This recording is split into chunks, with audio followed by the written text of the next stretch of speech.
Israel Hamas की जंग का 29वां दिन है। अलक्सा रेडियो के मुताबिक इजराइल ने हमास चीफ इस्माइल हानिये के घर पर हमला किया है। इस घर में उसका परिवार रहता था, लेकिन हमले के वक्त वे वहां थे या नहीं, इस बात की जानकारी फिलहाल नहीं मिल सकी है।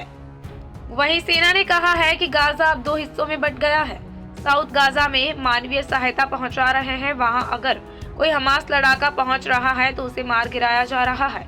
वहीं नॉर्थ गाजा में जंग तेज हो चुकी है। वहां फिलिस्तीनियों की जान को खतरा है।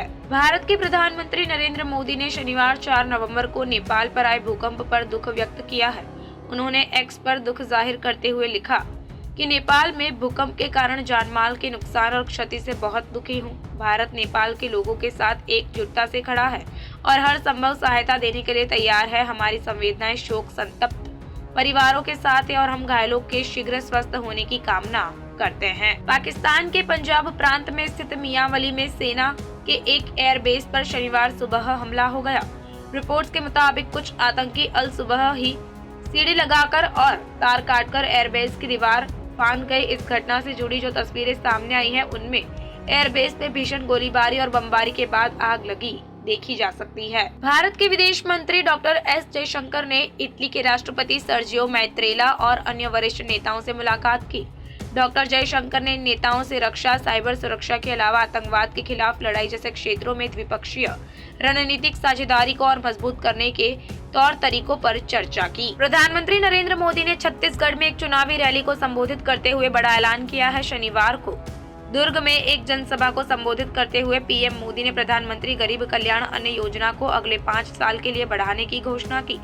प्रधानमंत्री ने कहा, मैंने निश्चय कर लिया है कि देश के 80 करोड़ गरीबों को मुफ्त राशन देने वाली योजना को भाजपा सरकार अब अगले 5 साल के लिए और बढ़ाएगी। प्रधानमंत्री मोदी ने इसके आगे कहा कि देश की जनता का प्यार और आशीर्वाद उन्हें हमेशा बड़े फैसले लेने की ताकत देता है।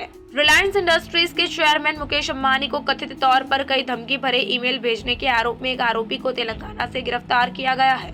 गामदेवी पुलिस का कहना है कि आरोपी की पहचान गणेश रमेश वनपार्थी के रूप में हुई है। शनिवार को मामले में उसे गिरफ्तार कर अदालत में पेश किया गया, जहां से अदालत ने उसे 8 नवंबर तक पुलिस हिरासत में भेज दिया। बिहार के डिप्टी सीएम तेजस्वी यादव ने शनिवार को अहमदाबाद की ट्रायल कोर्ट को सूचित किया कि मानहानि मामले को स्थानांतरित कराने की मांग को लेकर उन्होंने सुप्रीम कोर्ट में याचिका दायर की है। सुप्रीम कोर्ट 6 नवंबर को मामले पर सुनवाई कर सकता है।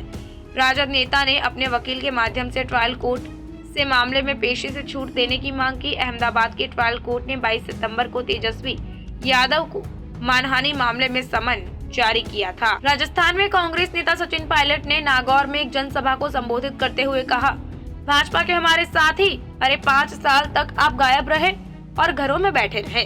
अब जब चुनाव आ गया है तो रथ पर चढ़कर यात्रा निकाल रहे हैं। जन आक्रोश यात्रा, जिसमें न तो जनता है और न ही आक्रोश। राजस्थान में केंद्रीय मंत्री प्रहलाद जोशी ने कहा, वसुंधरा राजे हमारी वरिष्ठ नेता है, इसलिए आज मैं यहाँ झालावाड़ आया हूँ। मुझे विश्वास है कि वे रिकॉर्ड मार्जिन से जीतेंगी और भाजपा भी इस विधानसभा चुनाव में 2/3 से ज्यादा बहुमत हासिल करेगी। हम जनता को एक सक्षम और स्थिर सरकार देने जा रहे हैं। दिल्ली के बवाना औद्योगिक क्षेत्र में एक फैक्ट्री में भीषण आग लग गई। दमकल की 20 गाड़ियां घटनास्थल पर पहुंची। किसी के घायल या हताहत होने की सूचना नहीं है। अधिक जानकारी की प्रतीक्षा की जा रही है। मध्य प्रदेश कांग्रेस अध्यक्ष और पूर्व मुख्यमंत्री कमलनाथ ने कहा, हम सब मिलकर मध्य प्रदेश के भविष्य को सुरक्षित रखेंगे। हमें अपनी सीटों की चिंता नहीं है। मुझे मध्य प्रदेश के मतदाताओं पर पूरा भरोसा है। असम के सीएम हिम्मत बिस्वा शर्मा ने कहा, हाल ही में केंद्रीय मंत्री नितिन गडकरी ने असम के लिए कई परियोजनाओं की घोषणा की।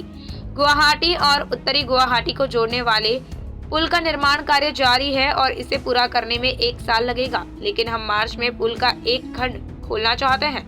उसके बाद हम भारलुमुख पर यातायात की भीड़ को कम करने में सक्षम होंगे। नेपाल के प्रधानमंत्री पुष्प कमल दहल प्रचंड ने जाजरकोट पहुंचकर क्षेत्र में आए भूकंप से प्रभावित लोगों से मुलाकात की। भूकंप में मरने वालों की संख्या बढ़कर 129 हो गई है।